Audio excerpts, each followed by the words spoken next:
Hello, everyone. Happy musical moment with Miss McNeese. Today we've got a story about an operetta, which is a fancy word for a short opera that is typically light and funny in the way that it's presented. So, with it being Christmas time and everything, the operetta we're actually going to focus on today is called Babes in Toyland. The very first time it was performed was all the way back in 1903. Now, the man that wrote the music, his name was Mr. Victor Herbert. And I'm going to play you a little bit of it because you may have actually heard of some of the music that comes from Babes in Toyland. This is called March of the Toys. Let's see. So you're listening to your phone for a second. That's Mr. Victor. What kind of instruments do you hear? If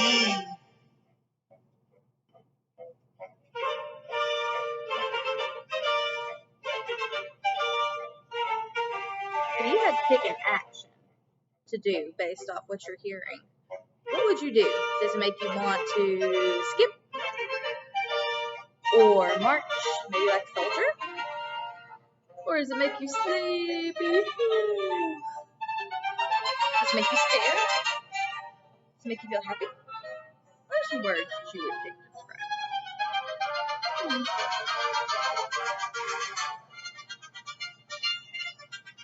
So if you want to go and give that a listen later too, it's called March of the Toys, and again it's by Mr. Victor Herbert.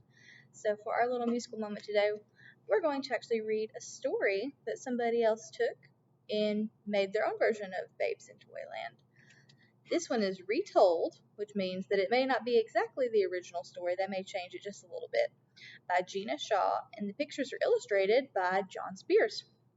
Now, the cool thing about Babes in Toyland is their goal when they wrote this operetta was they wanted to take all these little characters from nursery rhymes and kind of tie them together with music.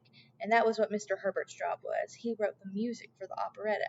So if you look on the front of our book, who do you think that is? What's she have in her hand? That's Mother Goose, who is kind of like the person in charge of all stories, like and nursery rhymes like that. You see anybody else that you might know?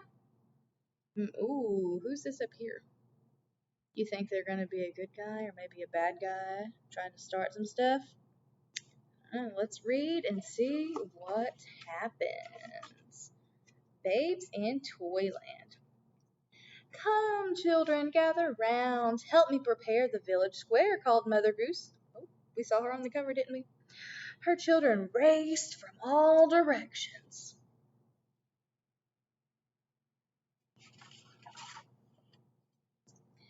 Jack and Jill came down from the hill. Little Miss Muffet jumped up from her tuffet. Little Bo Peep stopped counting her sheep.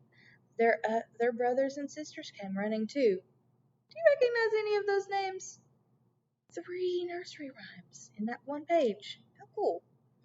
It was the day before Christmas Eve, and the children were very excited. They all wanted to help decorate Mother Goose Village for their favorite holiday. Look at that big Christmas tree they've got. So many people in the village that want to help. Others hammered green, red, and gold wreaths on all the doors. Some children hung garlands of holly and berries on the tall Christmas tree, and some placed small wooden boxes on the branches of the tree. What better way for Mother Goose Village, the largest town in Toyland, to celebrate Christmas than with tiny toys?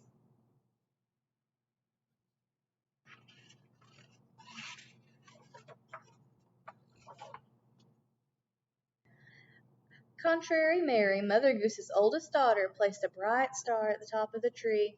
This was an extra special time for her. On Christmas Day, she would marry her true love, Tom Piper. Mary's smile matched the brightness of the star. But just as she was on her way down from the ladder, a dark cloud seemed to cover the village. Everyone gasped. Miss Mary is so excited because she gets to marry Tom Piper. But it sounds like something might happen. Uh-oh. It was Barnaby, the richest, greediest, and most powerful man in Toyland. I use the word greedy. Do you know what that means? It means that you kind of want everything for yourself and you don't want to share it with anyone. He was very unhappy. He did not want Mary to marry Tom. He wanted to marry her himself. So he's being greedy and stingy, isn't he? Barnaby had a plan, and he was about to put it into action. Uh-oh. What do you think Barnaby's plan might be? You think it's going to be anything good? Clear the square, bellowed Barnaby. Christmas will not be celebrated this year. Take down the decorations. Barnaby turned to Mother Goose and said, "As of today, I am charging you double your rent." Mother Goose could not believe her ears when Barnaby said, "But maybe we can make a deal. Call off the wedding and you can live here rent-free." "Tom and Mary love each other, though," said Mother Goose. "We can't stop their wedding." Barnaby turned away, muttering, "We'll see about that." That's not very nice, is it? Why's it going to be so mean? Barnaby's sidekick, Rodrigo, found Barnaby as he was walking home. "I took care of everything," said Rodrigo. "We'll get rid of Tom tonight." Uh-oh. Mary heard Rodrigo and Barnaby talking, and she stopped them. "What are you planning to do to Tom?" she demanded. "My only plans are the plans for our wedding," Barnaby said slyly. "Does Mary want to marry Barnaby?" "No, she wants to marry Tom." Uh-oh.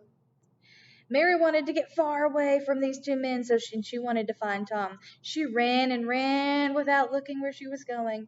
The news that Mary had run away spread quickly. It even reached Tom. So what do you think Tom is going to do now that he knows that Mary has ran off? Think he's going to be worried? Mary did not know that Barnaby and Rodrigo came after her. They followed her into the deepest, darkest, and most dangerous place in all of Toyland, the Forest of No Return. Sounds kind of spooky. Soon the forest worked its spell on all of them, and they fell fast asleep.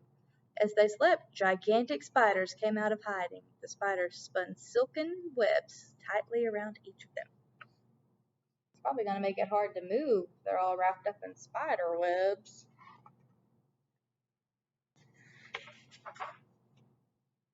As the spiders scurried away, Tom entered the forest looking for Mary. He gasped when he saw her.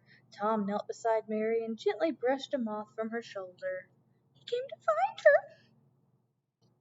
Suddenly the moth fluttered its wings and changed into a beautiful butterfly.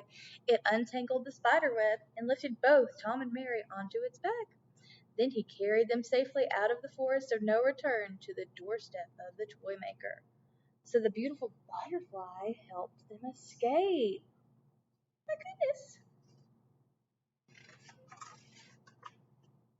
Inside the toy maker's shop, the toy maker and his assistant Grumio were very busy indeed. They had to make all the Christmas toys for the boys and girls of Toyland.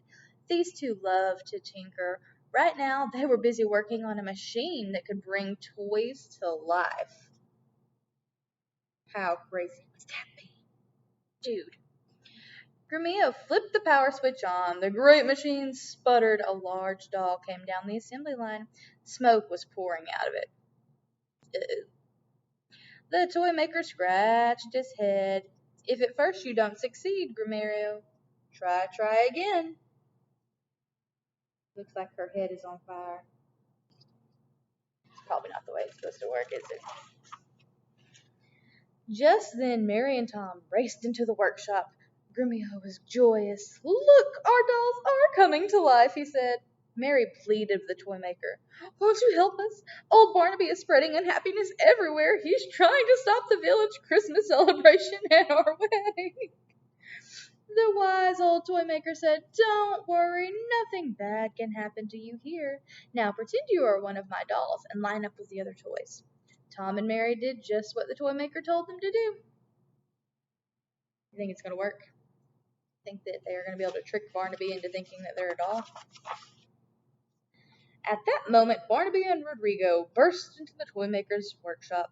"I know Tom and Mary are here," Barnaby shouted. "Where are they?" Then the toy machine caught his eye. "What have we here?" he asked, walking toward the machine. The toy maker answered, "The machine makes toys." Then I will make lots of toys for myself. Because remember, said he was greedy. He doesn't want to worry about anybody else, does he? Barnaby said with a greedy smile. He began flicking switches and turning knobs.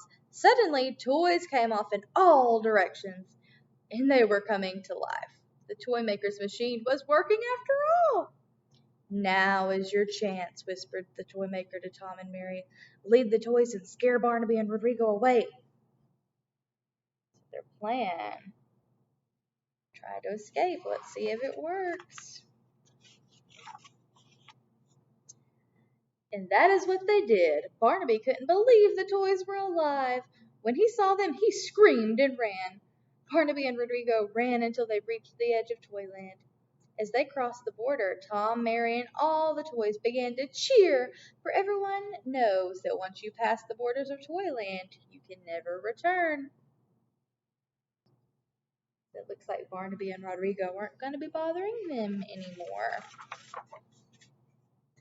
Tom and Mary went back to the workshop, and all of the toys followed. One by one, they became regular toys again.